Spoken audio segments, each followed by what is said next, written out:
So how do you make it? How do you overcome the odds? You gotta be the hardest workers in the room. And don't f the opportunity up. At some point, you gotta be tired of not being number one.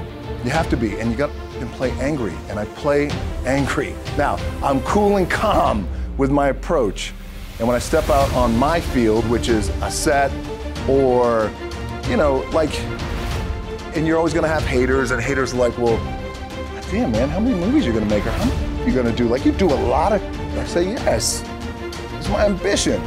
Of course, why not? I could do it, yeah. I love what I do. And not only that, but in what world do we not work every day? The prep is where the character's made. The key with me is just always finding what the anchor is. And an anchor is getting up at 4 o'clock in the morning every day before anybody else and grounding my thought process is in the no one will outwork me. No one. All starts with this. 2 hands, putting it to work. The gym for me and this physical activity for me is my anchor, and I always, you know, I would recommend that for all of you guys in the room is for us to find that anchor, whether it's hiking or biking or yoga or meditation or whatever it is. Because for me, the gym or just some sort of physical activity, it anchors my day, and then it allows me to go on and work for the rest of the day. It's way more than just physicality. Yes. It's way more than just picking up a weight. It's just, it is my balance, it's my anchor, it's my spiritual anchor, mental, because what it allows me to do, and we all need this, because this treadmill of life, there's no stop button, so it's so crazy. It just allows me to block out the noise and clear my head, think about what I need to do or accomplish, or think about the things I need to accomplish without the influx of information and people trying to tug at me and pull me. The thing that has worked for me is to remember the hard times. So before anything big that would happen, I would always take a moment and I just remind myself, all right, I was evicted when I was 14. We were kicked off the island, we couldn't live in Hawaii, had no place to live. A lot of shit happened. Then when I moved to Nashville, I was arrested multiple times by the time I was 16 years old. Like, I remember that. If I were playing on this team, but before I lace up, before I get on the court, before I play in these big games, before I go to the Staples Center, where history is there, those are historic walls there at the Staples Center.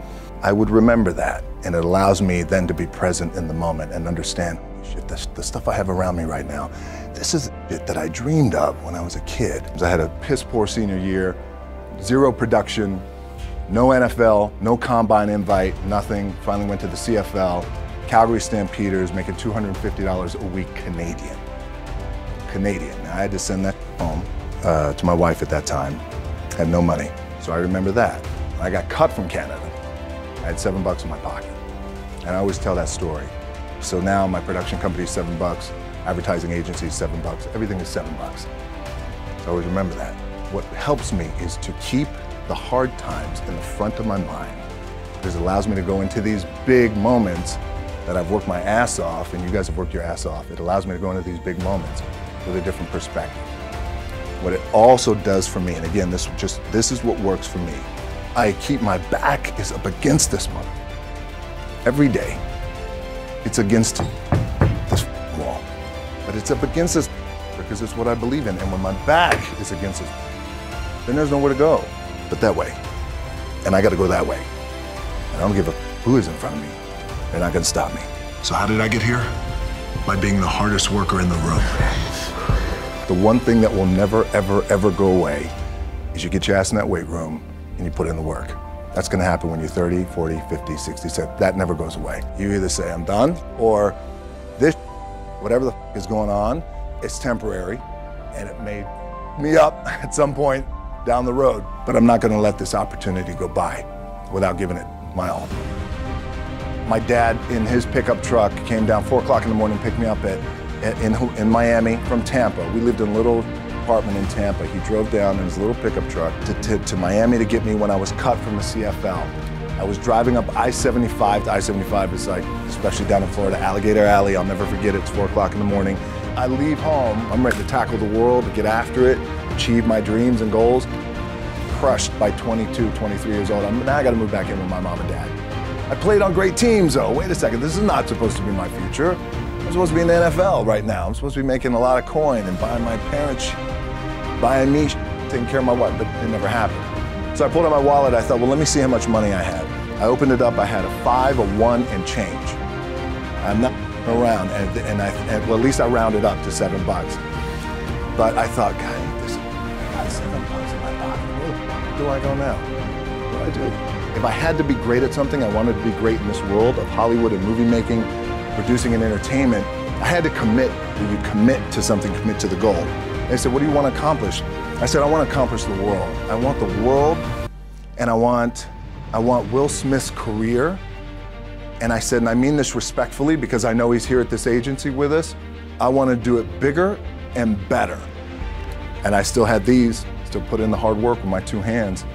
And that's it. And that's what it comes down to with you guys too. There's nothing you can't accomplish. I had gone through my first bout of depression. I was 18 years old. After that, I think I was 23. Then after that was when I got a divorce. So it had been a learning experience through that. Therapy really helped me. Once I understood that, number one, I'm not alone when it comes to mental struggle, and that we all go through it. Because growing up, being in a house, like my dad was tough love, so sharing feelings and emotions, I didn't have that. So I held everything in, and plus I was an only child. I was the strong, silent type. Meanwhile, there was a lot of stuff happening going on in here. For me to become the man that I am today, fortunately, one, I'm not alone. But then the other side to that, it's like the A side, the B side, and maybe the most important side is to communicate and talk and get it out. It's about being vulnerable and the power of being vulnerable, and something that we shy away from. Certainly men, I need to talk about this. I need to talk about this. I need to talk about my issues, my fears, my depression, and it be okay. And so not only am I okay with it, but at times I actually enjoy it. To be able to get it out, especially publicly, and talk publicly too about it, and how important that is too. So that's the tricky thing, I think, as we all go through this. What I've realized in the past couple of weeks is it's good to explore these feelings. I'm feeling a little guilty, and I didn't get a chance to say the things that I wanted to say, or I wish he would have said the things to me as a father. Now as a father of 3 daughters, the important, critical things that anchor us that I didn't get from him, and it's okay to explore those feelings, but it's also very important to heal, to make sure that we come back to an anchoring foundation of gratitude. Gratitude for what I was able to have with him. But I would say my work ethic from my dad always said too, that regardless of what you do in life and where you go, respect is going to be given when it's earned, and you have to go out and earn it every single day. The importance and the power of finding your identity and being true to who you are. Even in that wild world of pro wrestling, it still applies to everyone in the room, and how powerful that could be, because it was a true shift and click moment, and I never looked back, and I became, fortunately, the biggest draw that the business has ever seen.